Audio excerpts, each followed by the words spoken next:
everybody, welcome back to our channel. In this video we have to learn some sentences which are related to the children and which we are used in daily life. ఈ వీడియోలో మనం పిల్లలకి సంబంధించిన కొన్ని English వాక్యాలను ఇంగ్లీష్లో ఏ విధంగా చెప్పాలో ఈ వీడియోలో తెలుసుకుందాం. So let's get started.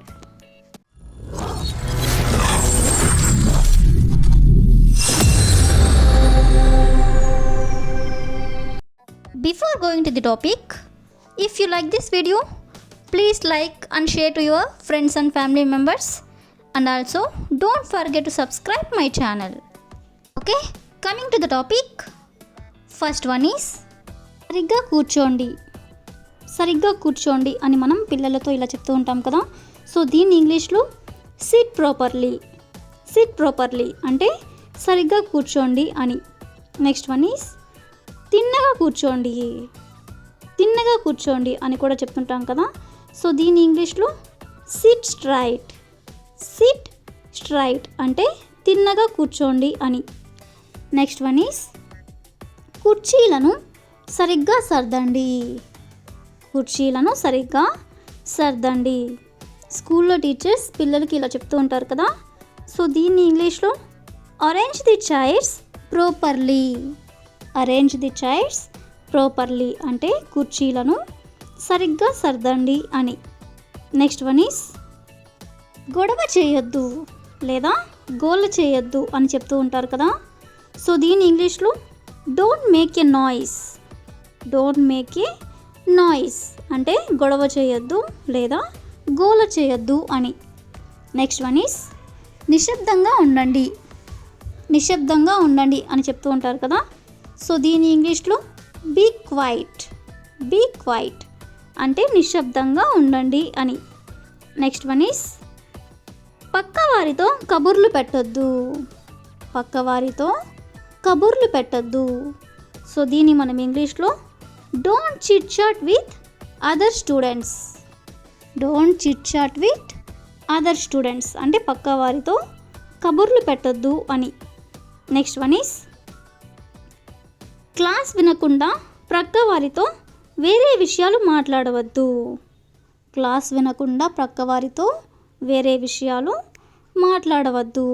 దీన్ని మనం సింపుల్గా ఎలా చెప్పాలంటే don't cross talk. Don't cross talk. Cross talk అంటే ఇతర విషయాల గురించి మాట్లాడేదాన్ని మనం క్రాస్ టాక్ అని అంటాం. సో క్లాస్ వినకుండా పక్క వారితో వేరే విషయాలు మాట్లాడవద్దు అనేదాన్ని మనం డోంట్ క్రాస్ టాక్ అని అంటాం. నెక్స్ట్ వన్ ఈస్ ముందు వరుసలో కూర్చో. ముందు వరుసలో కూర్చో ఇలా చెప్పాలనుకున్నప్పుడు sit in a front row. Sit in a front row. Front row అంటే ముందు వరుస అని. నెక్స్ట్ వన్ ఈస్ టీచర్స్తో మాట్లాడు. టీచర్స్తో మాట్లాడు. సో దీన్ని మనం interact with the teachers. Interact with the teachers అంటే పిల్లలకి మనం ఇలా చెప్తూ ఉంటాం కదా, ఏమైనా సందేహాలు ఉంటే టీచర్స్ని అడిగి తెలుసుకో లేదా వాళ్ళతో మాట్లాడుతూ ఉండు అని. సో అలాంటప్పుడు మనం ఇలా అంటూ ఉంటాం ఇంటరాక్ట్ విత్ ద టీచర్స్ అంటే టీచర్స్తో మాట్లాడుతూ ఉండు అని. నెక్స్ట్ వన్ ఈస్ తరగతి గదిలో శ్రద్ధగా ఉండు. తరగతి గదిలో శ్రద్ధగా ఉండు. సో దీన్ని మనం be serious in the classroom. Be serious in the classroom అంటే తరగతి గదిలో శ్రద్ధగా ఉండు అని. నెక్స్ట్ వన్ ఈస్ క్లాస్పై శ్రద్ధ పెట్టు. క్లాస్పై శ్రద్ధ పెట్టు. సో దీన్ని మనం ఎలా చెప్పాలంటే pay attention to the class. Pay attention to the class అంటే క్లాస్పై శ్రద్ధ పెట్టు అని. అటెన్షన్ అంటే శ్రద్ధ అని. క్లాస్పై శ్రద్ధ పెట్టు అనే దాన్ని pay attention to the class. Next one is నీళ్ళు వృధా చేయొద్దు. నీళ్ళు వృధా చేయొద్దు అని చెప్పాలనుకున్నప్పుడు don't waste water. Don't waste water అంటే నీళ్ళు వృధా చేయొద్దు అని. నెక్స్ట్ వన్ ఈస్ నీళ్ళు చాలా విలువైనది. నీళ్ళు చాలా విలువైనది అని చెప్పాలనుకున్నప్పుడు వాటర్ ఈజ్ ప్రీషియస్. ప్రీషియస్ అంటే విలువైనది అని. నీళ్ళు చాలా విలువైనది అంటే water is precious. Next one is బయట తిరగొద్దు. తరగతులకు వెళ్ళండి. బయట తిరగొద్దు, తరగతులకు వెళ్ళండి. దీన్ని మనం ఎలా చెప్పాలంటే don't hang around, go to the class rooms. Don't hang around, go to the class rooms అంటే బయట తిరగొద్దు, తరగతి గదులకు వెళ్ళండి అని. నెక్స్ట్ వన్ ఈస్ చెప్పేది వ్రాసుకోండి. అంటే ఏదైతే చెప్తామో దాన్ని రాసుకోండి అని ఇలా చెప్తూ ఉంటారు కదా. సో దీని ఇంగ్లీష్లో take down the notes. Take down the notes అంటే చెప్పేది వ్రాసుకోండి అని. నెక్స్ట్ వన్ ఈస్ మీకు సమాధానం తెలిస్తే చేతులు పైకెత్తండి. మీకు సమాధానం తెలిస్తే చేతులు పైకెత్తండి అని టీచర్స్ స్టూడెంట్స్తో ఇలా చెప్తూ ఉంటారు కదా. సో దీన్ని మనం ఇంగ్లీష్లో if you know the answer rise your hands. If you know the answer అంటే మీకు సమాధానం తెలిస్తే రైజ్ యువర్ హ్యాండ్స్ అంటే చేతులు పైకెత్తండి అని. నెక్స్ట్ వన్ ఈస్ మీ చేతులు దించండి. మీ చేతులు దించండి అని ఇలా కూడా చెప్తుంటారు కదా. సో దీని ఇంగ్లీష్లో put your hands down. Put your hands down అంటే మీ చేతులు దించండి అని. నెక్స్ట్ వన్ ఈస్ పద్యాన్ని మననం చేయి. పద్యాన్ని మననం చేయి అని ఇలా చెప్తూ ఉంటారు కదా టీచర్స్. సో దీన్ని ఇంగ్లీష్లో recite the poem.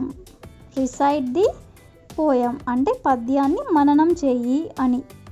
Next one is నేను చెప్పింది నా తర్వాత మీరు కూడా చెప్పండి. నేను చెప్పింది నా తర్వాత మీరు కూడా చెప్పండి. సో దీని ఇంగ్లీష్లో ప్లీజ్ రిపీట్ ఆఫ్టర్ మీ.